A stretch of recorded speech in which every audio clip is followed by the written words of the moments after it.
Colonel Rob Maness has a lifelong record of providing dedicated service to this nation. Having worked his way up from the enlisted ranks to full colonel, he served our country for more than 32 years. He has served as a bomber squadron commander, bomb disposal technician, Joint Chiefs of Staff operations officer, assisted the national security team with the campaign plan for the global war on terrorism.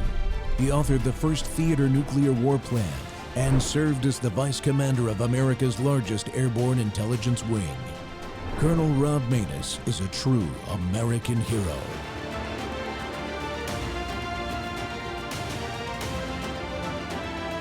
This is Rob Maness Live. To watch here, the Texas primary contests on both the Republican and Democratic sides, they've been pretty heated. Congresswoman Jasmine Crockett and State Representative James Tallarico are seen as the primary frontrunners for the Democratic nomination. Crockett is a liberal firebrand known for sparring with Republicans. She's been endorsed by former Vice President Kamala Harris, but Tallarico argues Crockett's combative style could sink Democrats' chances of winning a Senate seat in the Lone Star State for the first time since 1988. Meantime, incumbent GOP Senator John Cornyn is fighting to keep his role as he fends off challenges from Texas Attorney General Ken Paxton and Congressman Wesley Hunt.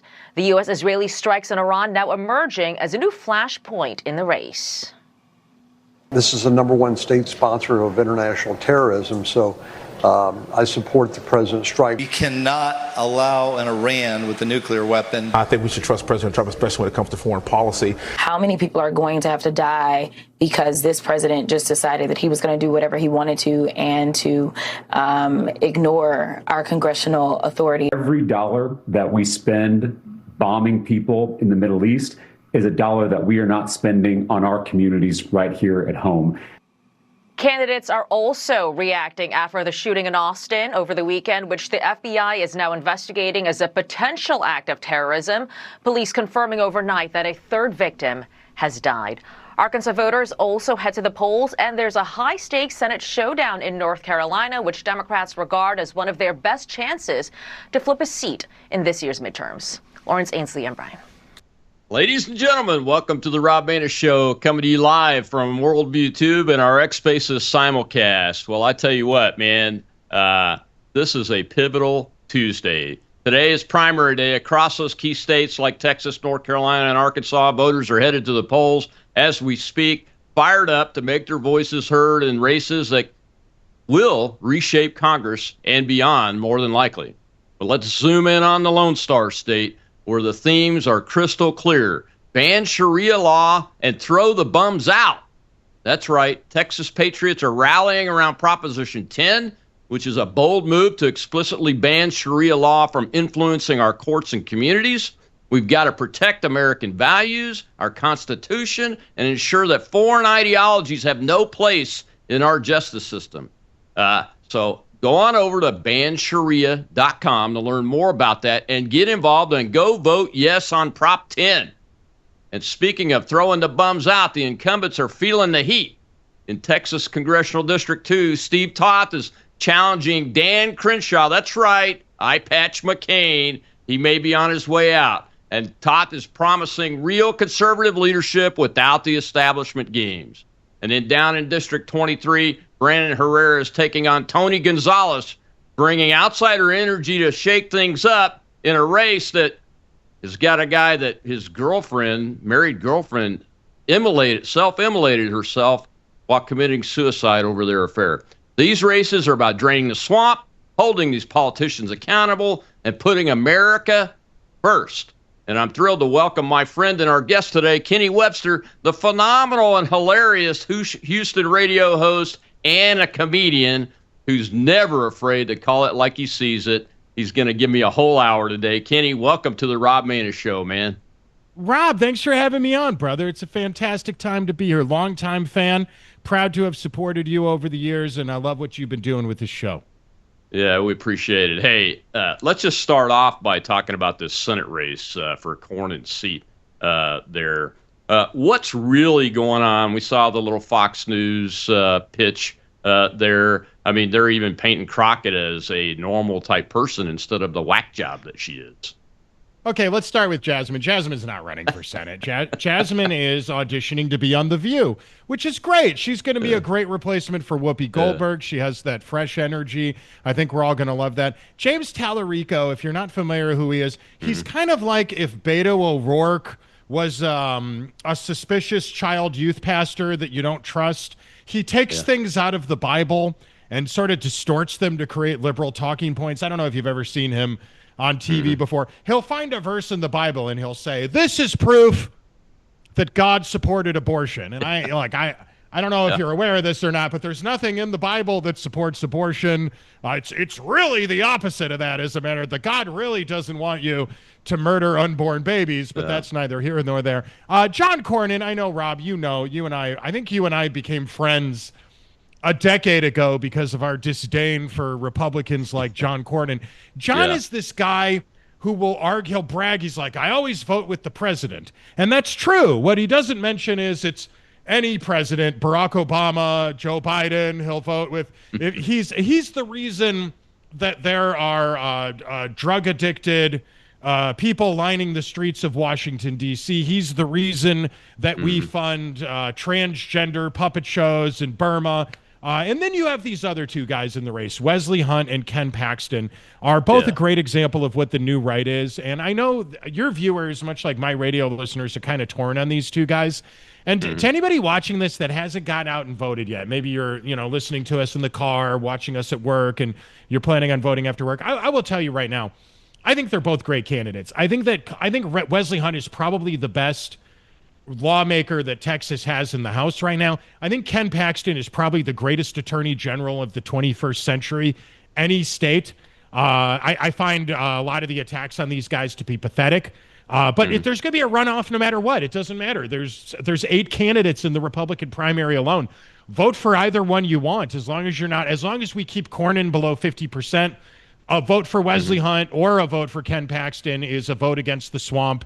One thing's for sure, this Senate race is going to be continuing for months on after whatever happens today. Yeah, we're seeing the establishment types that we know and love so well attack Paxton with this whole trope about, you're going to give the seat to the Democrat if you vote for Ken Paxton. That's pretty typical. Does that tell you that they think they're in trouble or they know they're in trouble? So if this is like Groundhog Day starring Bill Murray, I feel like we've done this before. We did this every time Ken Paxton runs for office. What the swamp rats will tell you is, we can't have Ken Paxton. He'll lose to the Democrats. And then he ends up winning by close to double digits. It never matters.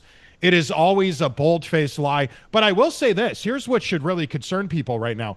The National Republican Senate Committee, that'd be John Thune and Tim Scott, these guys are spending more money than they've ever spent on a primary in the history of our nation. Rob, what they're doing right now is paramount to theft. I mean, what they're doing right now should offend every one of your viewers and listeners, because the money that they're spending right now to try to keep a Republican senator, to try to help John Cornyn defeat other Republicans, should be spent in the general election in places like the Carolinas, in Michigan and Georgia. And I know you know this, but here's really why this matters so much. Let's say they get what they want. Let's say John makes it to the general election and he wins in November and the establishment gets everything that they want. That's fine. Right now they're spending $1 million a day to try to stop Ken Paxton and Wesley Hunt.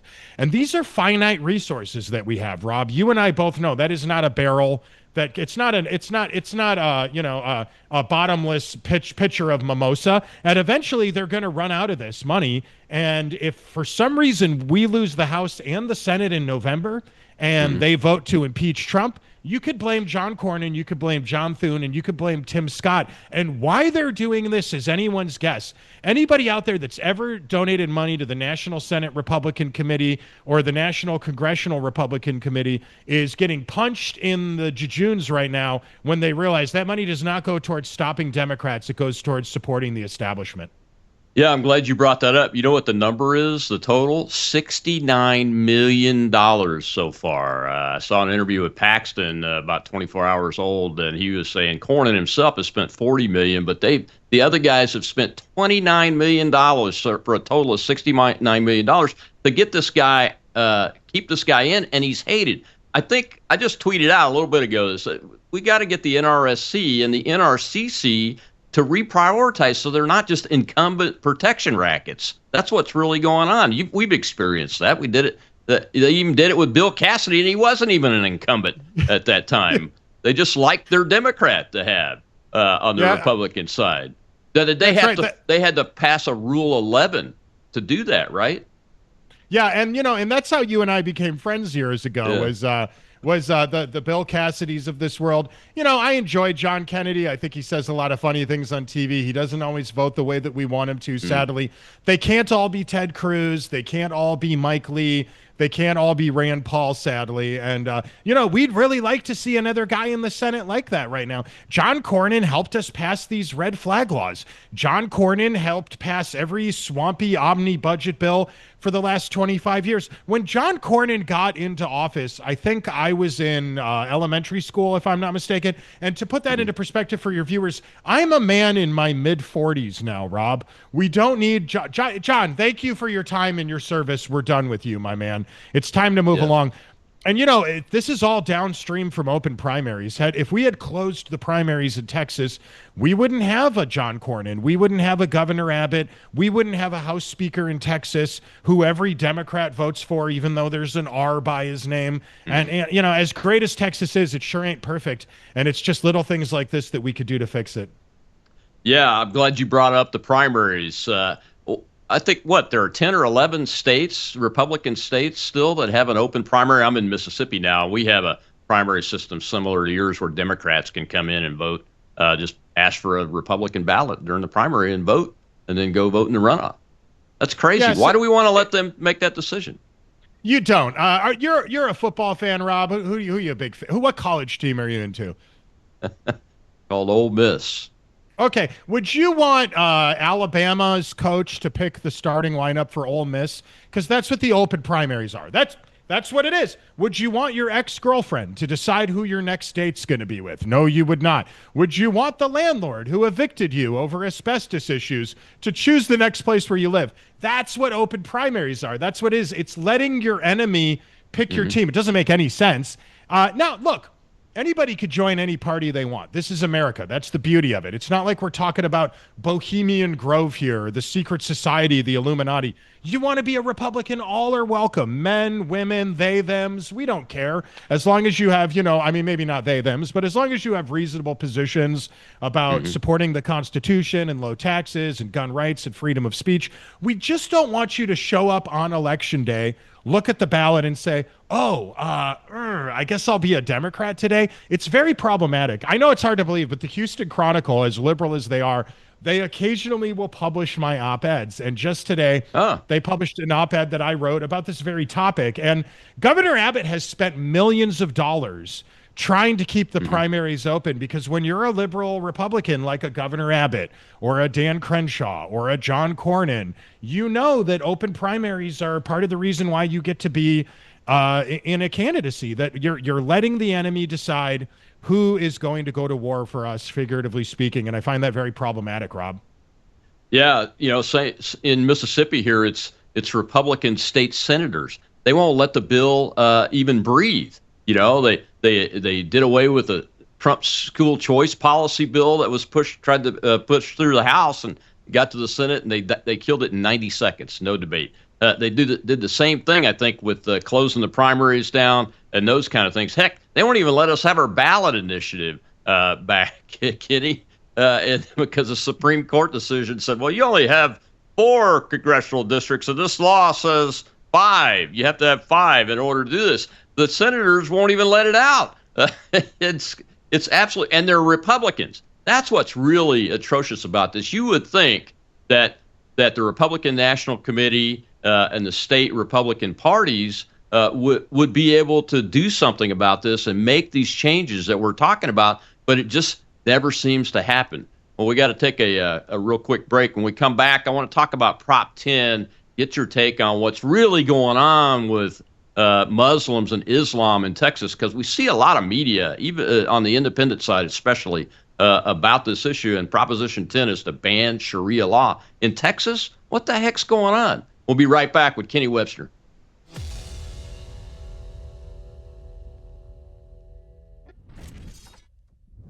What if millions around the world could access Bible teaching and worldview training for free right now without hitting a paywall? That's exactly what happens every day at worldviewtube.com because of the Worldview Weekend Foundation. We don't lock our live stream behind PayPal. We don't restrict our content to members only. Instead, the Worldview Weekend Foundation helps cover the cost of delivering free educational and ministry programming to people across the nation and around the world. And it's not just programming. My Sunday night church service, where I taught verse by verse through Revelation for 18 months, and now I am teaching through the book of Daniel, is made possible through the support of our church, Worldview Weekend Foundation. If you believe this kind of truth-centered biblical teaching must continue, donate today. Go now to worldviewfoundation.com. You'll also find our mailing address and phone number there if you'd rather give by phone or mail. That's worldviewfoundation.com. Thank you.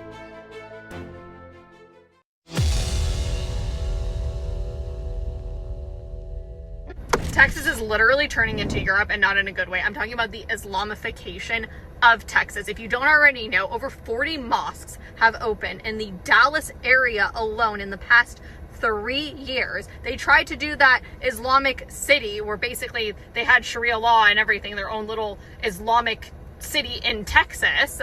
And now on the ballot, Proposition 10 for the midterms literally says, do you think Sharia law should be banned in Texas? Like, how is that even a question? And for those of you who are going to come at me and say, well, what about freedom of religion? This has nothing to do with freedom of religion. This has to do with Sharia law versus Western values, Western rights, and all of our freedoms. Because if you don't know anything about Sharia law, let me educate you for a second. Sharia law means that women do not have any rights. Most countries that practice Sharia law don't even allow women to drive. Men and women are not able to cohabitate unless they are married. Women actually need the permission of a man in order to travel. Alcohol is prohibited.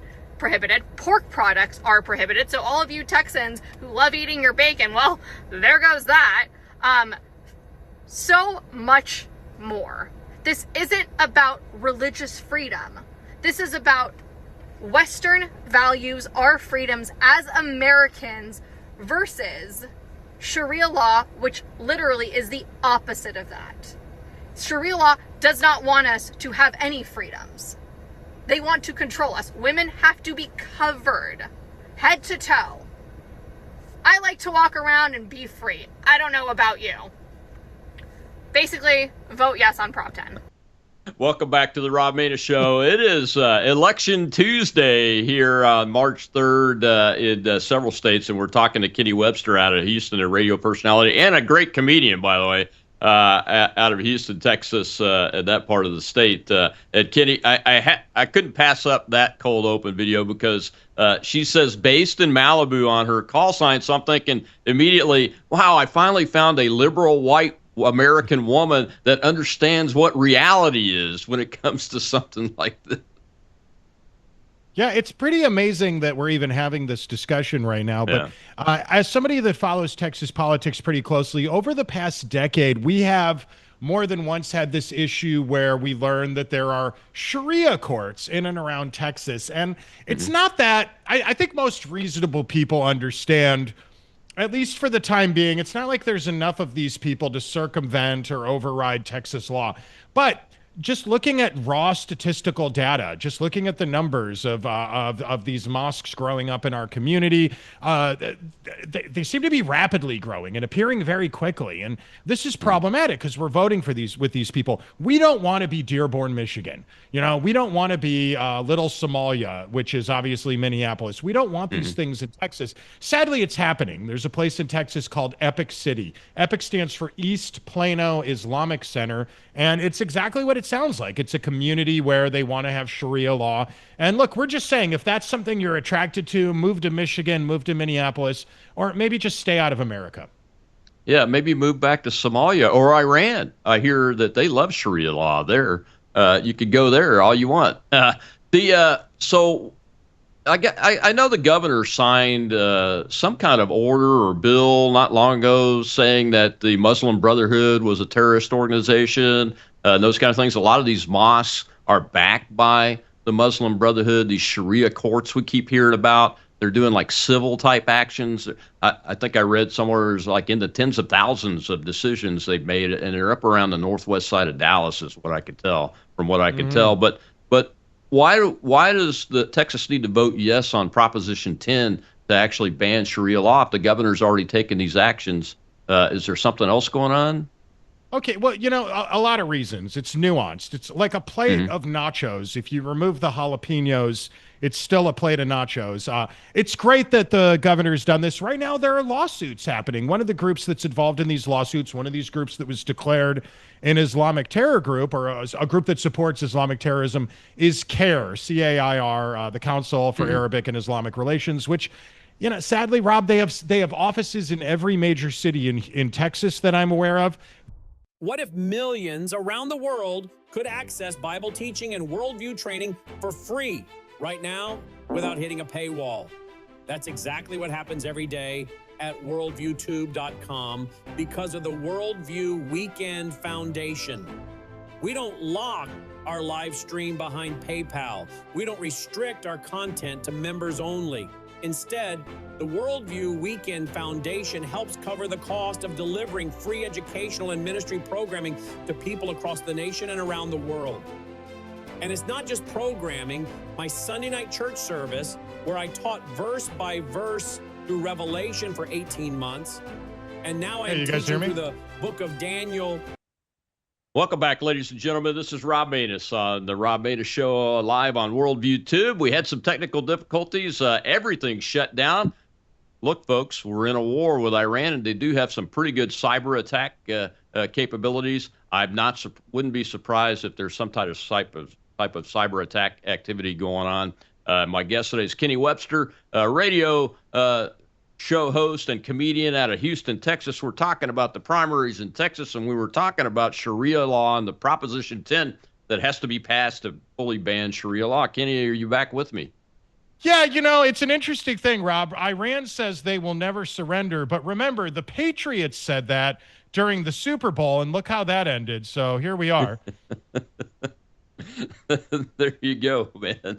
Well, we were talking about this Sharia proposition and why it has to happen, and you mentioned CAIR, the Council on American and Islamic Relations, and I had mentioned the Muslim Brotherhood. Muslim Brotherhood provides the financing and organization for CAIR, and they're in I think every county, pretty much in Texas, or at least in every region there, and they're backing these mosques. And is it true, these numbers that I've seen, like 300 mosques have gone in over the last 10 years in Texas? Okay, so I think those mosques exist. Whether or not they've jumped up or just popped up in the last few years, I can't confirm. I think some of those numbers are a little exaggerated, but here's the thing, Rob. They're not a lot exaggerated. That's what's so bizarre about this.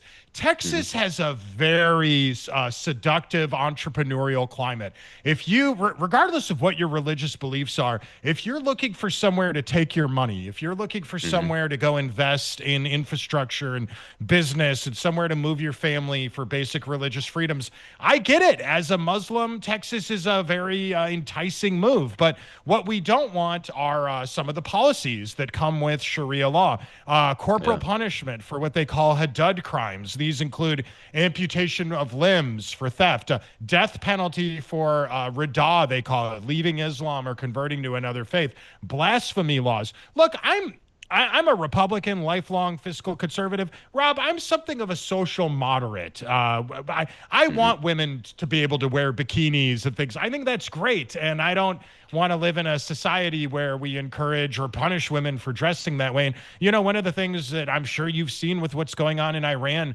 are these acid attacks, just attacking women for showing their collarbone or things like that's insane to me. And so at the end of the day, it shouldn't be controversial. But one of the beautiful things about this vote, one of the beautiful things about asking liberals to vote against Sharia law is we're kind of forcing them to call their own bluff here, because they'll tell you that they're for, social policies and things like that. But they're also willing to step aside and have a Queers for Palestine movement, which is kind of like someone on the far left saying, go ahead and throw me off the top of a building, which is, which is literally what they believe. These are people on psychotropic drugs who don't really seem to even understand what they're voting for. And so that's the beauty of this. If you're a right-winger, if you're a moderate, if you're a reasonable centrist, or even someone that's just a little bit on the left, this should be an easy vote for you. Yeah, say no to Sharia law. It's completely contradicts everything in our Constitution and everything liberals can't claim to believe in. Yeah, I mean they're very anti-slavery in this particular cohort that we have rising in America on the liberal side. And Sharia law is all about slavery for women. They're treated like chattel slaves, just like African Americans were treated in the America before 1860 and 1861. So it's incredible that anybody would even consider supporting the Islamists and the growth of this kind of law, and that they're actually using it. Most of these cases, I would bet, are probably honor type cases on divorce, or the women did something wrong, or one of those things that would result in a judgment against them and never against the husband. So why on earth would a liberal woman, especially a white liberal woman of the angry kind, I think they're called awfuls, why would they ever vote for that, man? Rob, you like a good story? I got a good story for you. Right down the street from where I am right now, I live in Uptown. I love living in Uptown. It's kind of like if downtown Houston was ran by Republicans. It's clean. We don't have any homeless people here. But right down the street from here, there's a law firm, and it's owned by a man from the Mideast. And I'm not going to throw any names out. If you want to read the background on this, there's a really interesting story on a website from a local journalist named Wayne Dolcefino about something called the Sharia divorce. The story goes like this. There's this wealthy lawyer, and he's from the Mideast, and he wanted to divorce his wife. He didn't tell her that. So he took her on a vacation from Houston to some Mideast country, Dubai or Saudi Arabia, I forget where. Several years ago this happened. And in Sharia law, all you have to do to divorce your wife is say, I divorce you, I divorce you, I divorce you. And unlike in America, or Texas more specifically, we don't just cut the assets in half. It's not a 50-50 divide. Right. No, the man gets to keep almost everything. Now, the way the divorce laws work in America, if you get divorced in another country, we accept and we acknowledge that here. This married couple moved to Ireland or Japan, for example, and got divorced, so they're divorced in America. That's how that works. The problem is, if you travel to a Mideast country and you do this, it's kind of a real sneaky legal loophole. Basically screws the wife out of a lot of money. This guy owned office buildings, millions of dollars worth of vehicles and things like that. A little weird side story to this is at some point, the lawyer involved in the divorce got accused of dating or being in a relationship with the attorney, was this black female Democrat that was handling the divorce.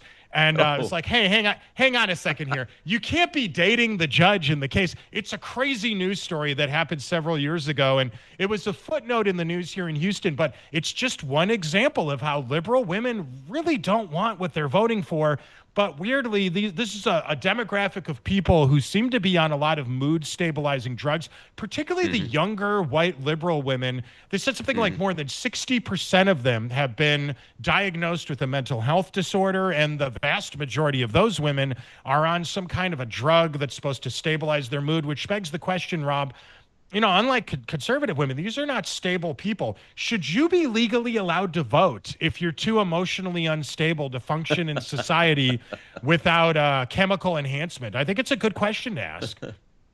That explains some things. I got to take a break, but we'll talk about this guy. That's why I Patch McCain Crenshaw is out there recruiting liberals to come vote for him, I'm sure. We'll be right back with Kenny Webster. All right, everybody, that wraps up the first half hour of the Rob Maness Show live right here on X Station. News is moving faster than ever, and so are we.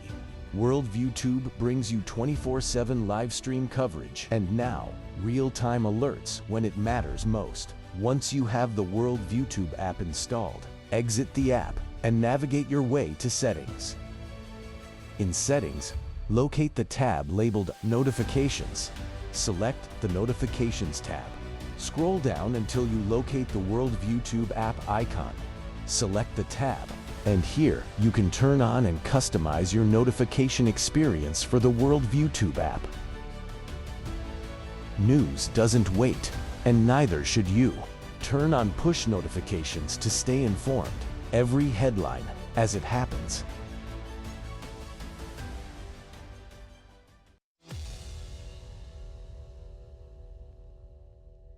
Dan Crenshaw is a guy that when he came into Congress years ago, a lot of people had a lot of hope for him, and he has just demonstrated repeatedly that that hope was misplaced. And a lot of people are very disappointed in him. He's very unpopular in the veteran community, and he's facing a very tough primary. And I think that's really what this is. This is a desperation because he has to be worried, the voters for his primary, but also the donors. When they see him out there acting like a fool and getting into a fight with a guy like Sean Ryan, who's going to want to donate to him?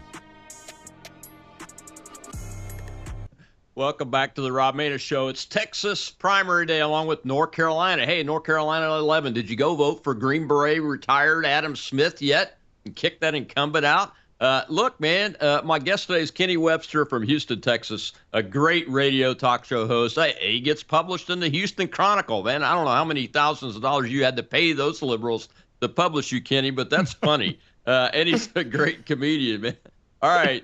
No. We're not going to pay. I do not pay to have my words heard. But there's a short group of people that they'll publish that are conservative. Yeah. I don't know what I did to win their hearts. I think I write funny. I try to be like a right-wing version of Dave Barry, and so they'll publish my stuff. I don't know why else they do it. But I'm glad they do. So God bless them. Yeah, me too. I am too. I mean, there's some good things going on around the Houston area. I interviewed one of the judge candidates not too long ago. I hope he wins today.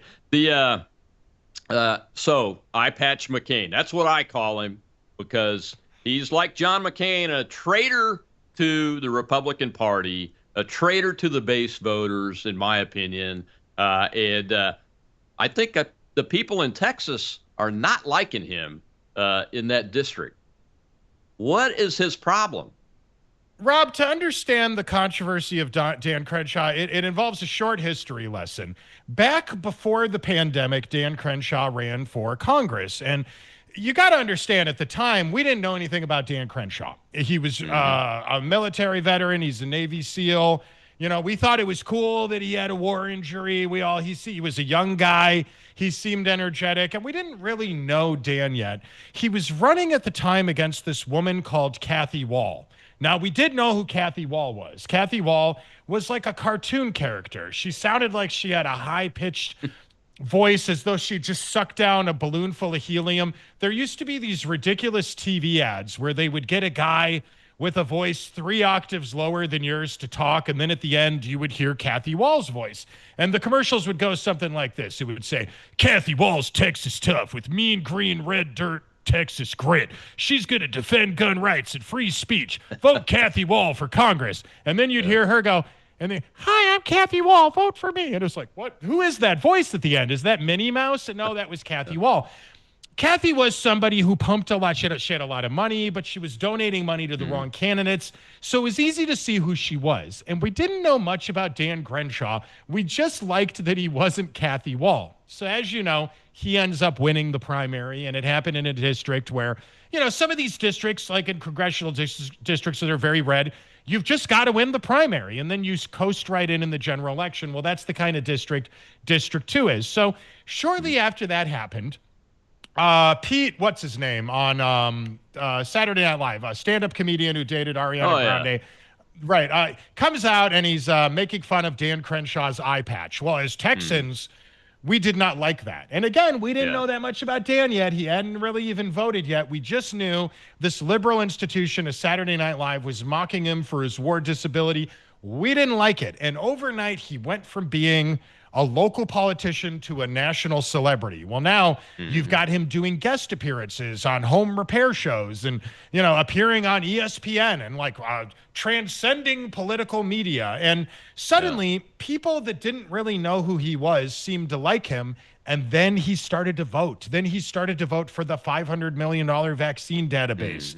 Then you started seeing him wearing masks and supporting mask mandates. And you started hearing him tell us, oh, these Democrats that are vilifying you, they're not so bad. And then you saw his tweets about red flag laws. And then, as if all that wasn't bad enough, then we really started to know this guy, because when we started to criticize him or ask questions, he showed up on a podcast where he said Jesus was a folk hero or a hero archetype. Oh, wow. Kind of like Superman. It's a viral clip. It's easy to find. Some little girl, some 18-year-old girl, some teenage girl asked him about this at town hall, and he just snapped at her. He talked at her the way a fully grown man should never talk to a little girl. So we started to see this guy was just, for lack of a better term, and I apologize to your audience, an arrogant prick, not a nice guy, very full of himself. And so now it's like, forget about policies for a minute. We, as local people, we really got to know Dan, and we realized he was just generally not a likable person. Lots of his staff members were quitting working for him and telling us that it was a nightmare. And then at the same time, we never see Dan Crenshaw. He's not coming home to the north suburbs of Houston to attend local school board meetings. He's not showing up for the culture war. We just generally found that Dan was a bad guy. So after having a handful of candidates that were just local average guys run against him, now we finally have a great candidate. Steve Toth is considered to be the most conservative lawmaker in the Texas State House, and now he's running against Dan Crenshaw. Not only is he a proven lawmaker who can win elections in that part of the state, but he's been around for a long time. He's squeaky clean. We know what kind of guy he is. He's a small business owner, and as if if that's not good enough for you, he's a Christian preacher and a guy who has won many awards for defending local school choice political fights and that sort of thing. Steve Toth's just a genuinely nice guy, and so that drives Dan nuts, because now, that old expression, if you live long enough to be a hero, eventually you might become the villain, or however that old expression goes. Well, that's what happened to Dan. Yeah, man. So if you're voting in the 2nd District, District 2, right, Kenny? That's District just 2? the north. Yeah, Texas District 2. It's just north of Houston, suburbs. The basically. interesting. Here's another tell. When I saw retired Navy Chief Eddie Gallagher, who's a SEAL, in an ad for Steve, that should be a huge tell, because the SEALs, especially, most of them, they kind of circle the wagons, and they try to protect each other. But if one's really a bad apple, they don't mind talking about it. And Chief Gallagher was one of the guys that was falsely accused of a war crime. This current president, had to pardon him. And I could just imagine that Crenshaw did what he did with him when he asked for help, if he asked for help, like he did with the young men and women trying to avoid the COVID shot because they knew it was against their religious beliefs and all that. You know what he did to them, right? He said, no way, go take the damn jab. That's what he said to him. I mean, it's just, so when you see somebody like Gallagher actually volunteering to do an ad, folks, you might want to vote for the guy that's not Dan Crenshaw. Before we go to the next segment, you guys, you and some other people are doing a comedian tour. Tell me about that, because it says Gulf of America coast on it, and I live right on the beach in Gulfport, Mississippi. So I want to hear about this tour and see if it's going to come my way sometime.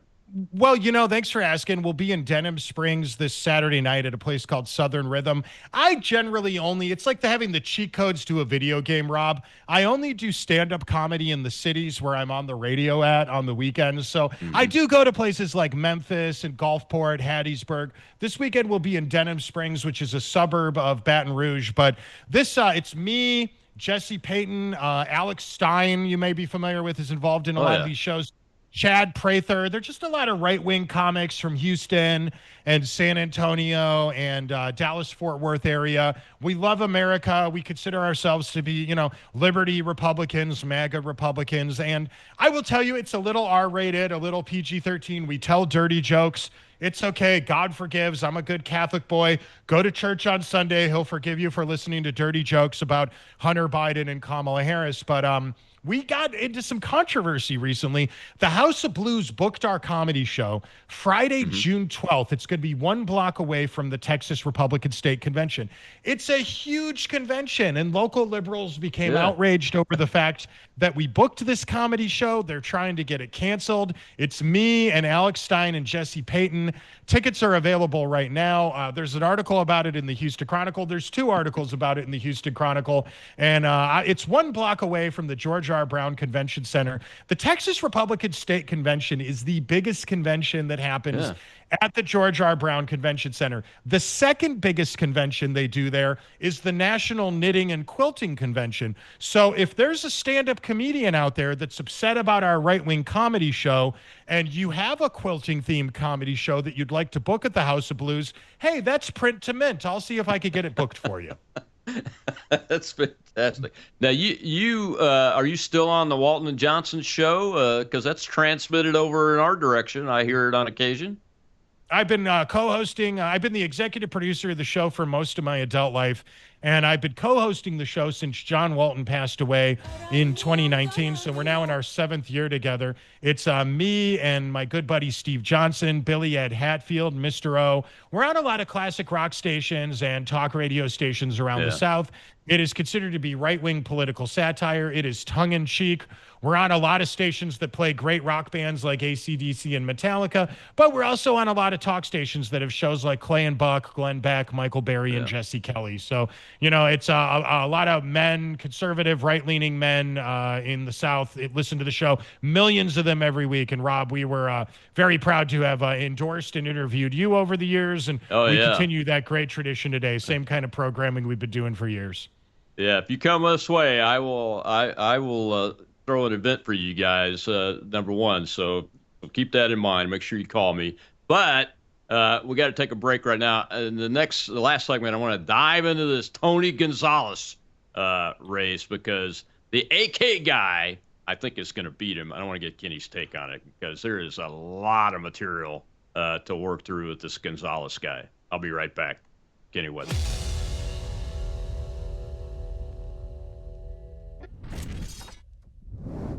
Hello, I'm Brandon House. Would you like to gain access to over 20 years of my radio shows, TV shows, my books? I've written 15 books, and most of those books are ebooks now. And we have conference DVDs, conferences where we filmed our conferences at the Ozarks, literally starting 20 years ago. It's all available in our archived vault. All you have to do is go to worldviewtube.com/vault, worldviewtube.com/vault, and for a reasonable monthly fee, you gain access to over 20 years of Christian worldview programming, news, information, books, documentaries, and a powerful search engine. And folks, it's a great way not only to educate yourself, equip yourself, but it's a big way that you can help fund our continuation as a broadcast network. Please check it out. worldviewtube.com/vault, worldviewtube.com/vault, and help us continue pushing out a Christian worldview.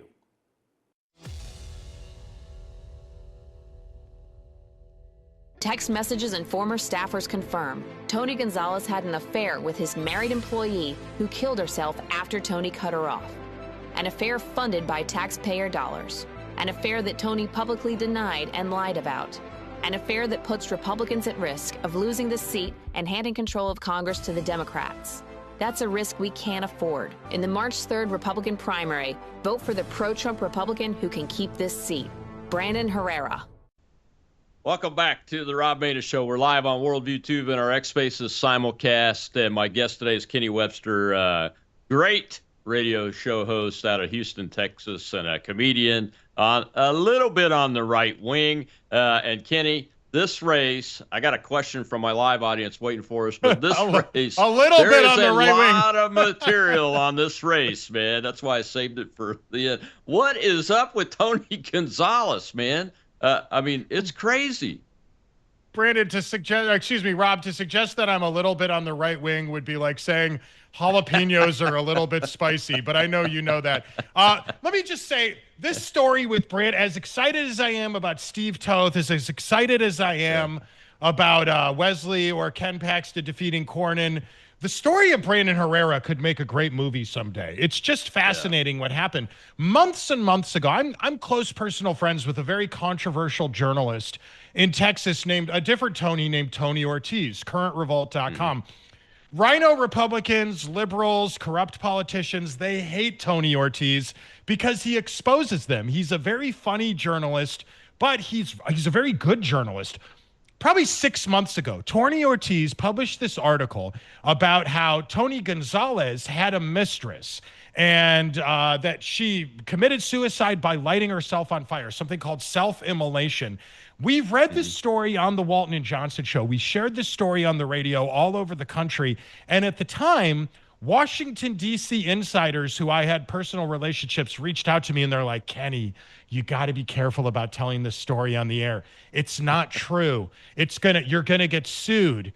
Tony Gonzalez is a good guy. The more not only did it turn out to be true, Rob, but the more we've learned about it since Tony Ortiz, currentrevolt.com, published the story, the worse it looks. Not only did Tony Gonzalez have a relationship with one of his staff members, he groomed her. You can read the text messages. She did not want this. It's very clear from these conversations from the get-go. She didn't like it. She felt pressured into doing it. And then at some point, after it eventually happened, this mother of a young child, this was some poor man's wife, killed herself by lighting herself on fire. And God bless her mother and the widowed husband and the little boy. Along comes Brandon Herrera. Brandon Herrera has noble ambitions. He's a young conservative. He's a well-liked guy in South Texas. He's a gun rights guy. He's a free speech guy. He's a very funny YouTube personality. I know you know him. All Brandon wanted to do was get the guy who helped John Cornyn pass the red flag laws on a national level out of office. Second time he's ran against the guy. We didn't know the first time that he ran against Tony Gonzalez that Tony was as bad behind the scenes as he was in front of the scenes. You and I both know there's a lot of people that vote in primaries who aren't on X. They don't listen to talk radio. They don't keep up with conservative media every day. They vote in the primaries because they like to be a part of something, but they don't really know why people in the grassroots are so mad. Why does John Cornyn get booed at his own state convention? Why is it that Dan Crenshaw doesn't do appearances on local right-wing talk radio shows? Why is Tony Gonzalez seen walking around at the border with Elon Musk when every gun rights guy on YouTube tells you that he's a bad guy? Tony Ortiz, the guy, Current Revolt, I know there's a lot of Tonys in the story and it's confusing. Tony Ortiz is a patriot. He put his life on the line. He put his career on the line to publish this story. And Brandon Herrera, God bless him, just as good of a guy comes along. And Brandon Herrera has now done a GoFundMe to help out the little boy who lost his poor mother. Not only does Tony Gonzalez need to step down from his candidacy, I would assert that this is a guy who should probably be atoning for his sins, publicly apologizing. But that's exactly what snakes in Washington, D.C. will not do, Rob.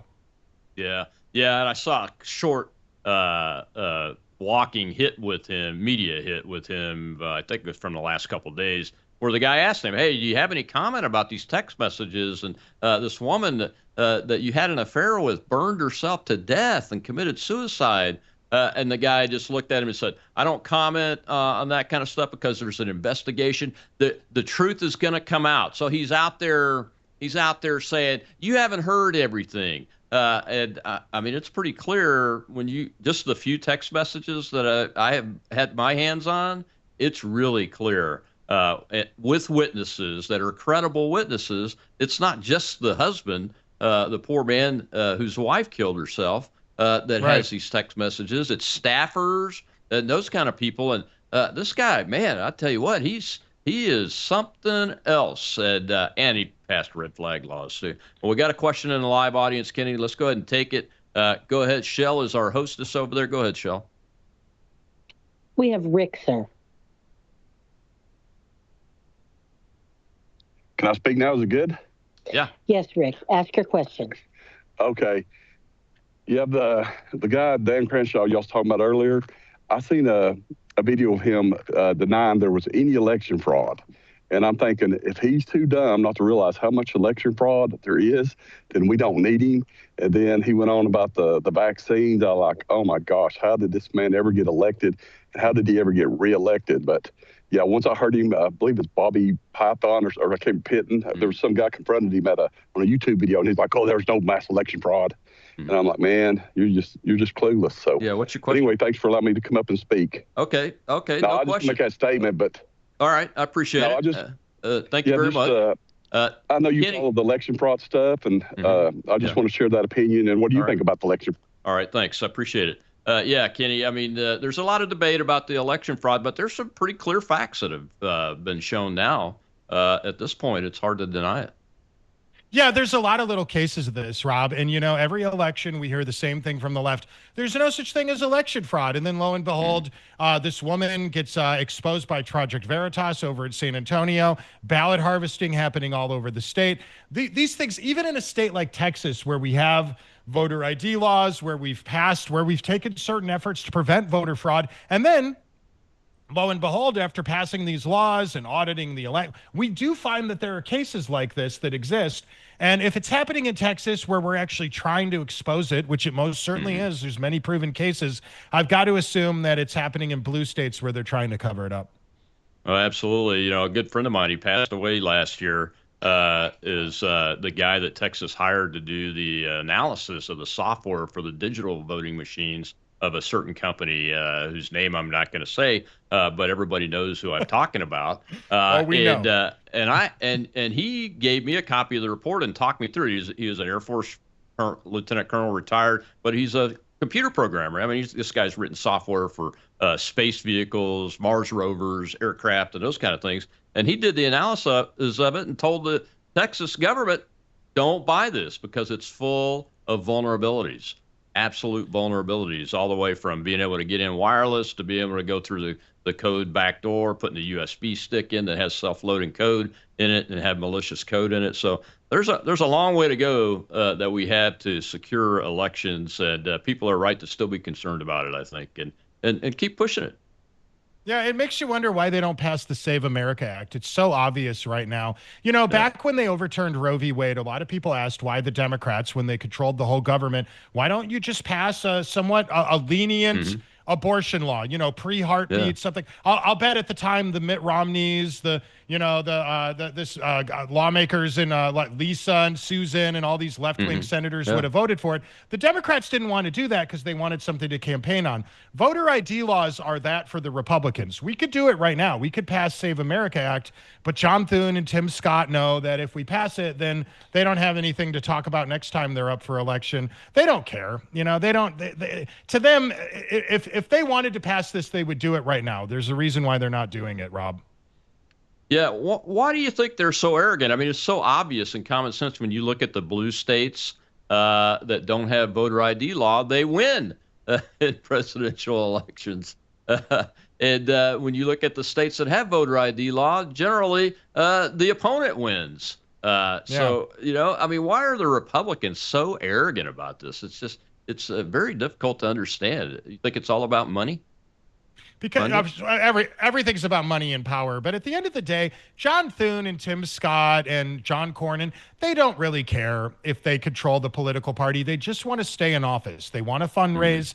If they solve the problems for you, then they have no value left. It's the reason why they don't pass term limits, Rob. It's the reason why the primaries are open in Texas. It's the reason why we don't have national voter ID laws. If they solve these problems, then they no longer have an issue to campaign off of, and they become irrelevant, and then it becomes obvious that they're fossils of the new right. Well, West Virginia's about to, I think they may have already done it, to approve being able to sell fully automatic machine guns to law-abiding citizens now. It'd be smart if especially Texas Republicans would take that issue on, then you can run on that and never pass it, and nobody would be the wiser, would they? Yeah, I was reading about this the other day. West Virginia found a loophole. It's sort of like bump stock. They found a way to come up with a way to have fully automatic. Now, I will admit, in Texas, we have really cool gun laws. We have campus carry. We've never had a college shooting since campus carry passed. Certainly not a mass shooting on a college campus. We've got constitutional carry. We have open carry. Every time we passed one of these laws, the national liberal media told us we were all going to die, and it didn't affect the homicide rate. It made us all vastly safer. West Virginia, I was just reading today, is also one of the states that will pay you to move there. I think it was something like $10,000 to $15,000 in financial benefits if you'll move to Best Virginia, we call it. Yeah, yeah, because it is really the only Virginia left now that the Marxists have taken over the other Virginia. My goodness. We're going to have to figure out a way to move Arlington Cemetery out of Virginia. Maybe put it back in the District of Columbia like it ought to be. Sounds like a lot of work. Sounds like a lot of work, Rob. Yeah. So down to 2 minutes left in the show, Kenny. On this Islam thing, I shared a meme, a great meme about Prop 10 earlier today to protect your puppies and dogs. Yeah. Do people in Texas know that these Sharia law lovers want to kill your dogs? They don't. You're not allowed to have a pet dog in your house under Sharia law. Yeah, it's a lot of weird laws that they have. Obviously, they don't like free speech. They don't like women's rights. I can't understand why the LGBTQ movement would be on board with this. I can't even begin to talk about that. Cutting off your hands if you steal things. I love dogs. My dog's back behind me somewhere. His name's Milton Friedman. He's a bulldog. It's part of the reason why I like Javier Milei down in Argentina so much. I learned he had a dog named Millie, also named after. I'm a Milton Friedman Republican, Rob. I'm for free markets. If anything, I wish the Republican Party would move to the right a little on that. But at the same time, getting back to your original point, Sharia law is just not compatible with Western values. It doesn't matter if you're a progressive, a Democrat, a libertarian, a conservative, a populist. Sharia law does not work with American values at any point in American history from now to our founding. Yeah, I had Austin Peterson on a few weeks ago to talk about his libertarian nationalism manifesto. All three of us are pretty closely aligned in our philosophies and all this too. Maybe we should all get together and make that something. Help him make that something, libertarian nationalism, because that's a muscular kick butt libertarianism that's combined with the nationalism that you see Donald Trump invoking. Absolutely. Austin Peterson's a very good friend. He actually runs the online store for our radio station, ilovewj.com. And I endorse every idea in the Libertarian Nationalist Manifesto. I wish I'd written a manifesto. I'm jealous of him. But it's a cool idea. Strong borders, protect the country. Yeah. America should be like a country club that's hard to get into, but once you get in, we're relatively free. And obviously, we can't do that overnight. There's going to need to be a 4 or 5 year period where we lock up all the criminals and deport all the anti-American people. But libertarianism should be the end goal, I think. Sadly, there needs to be a little window of time there where there's at least a light amount of authoritarianism to clean up some of the communism and the Sharia and the anti-American stuff. Absolutely. I think Javier Milei's got something going there with this libertarian nationalism, and Peterson. And Bukele. And Bukele too. Yeah, absolutely. Well, man, we're out of time. I will be over in the live show on the X Spaces if you want to join us over there, Kenny, if you have some extra time. You just look up Shell Shocked on X or Shell at CHELLE, and she's running that host. I love it. Yeah. We appreciate you, man. God bless you. Thanks for having me, Rob. Big fan, longtime fan. Thanks for having me on the show, brother. You bet, brother. Thank you very much. Well, tomorrow, Whistleblower Wednesday, we're going to be talking about glyphosates with an expert medical doctor that runs a clinic on that. I'll see you then on the Rob Maness Show.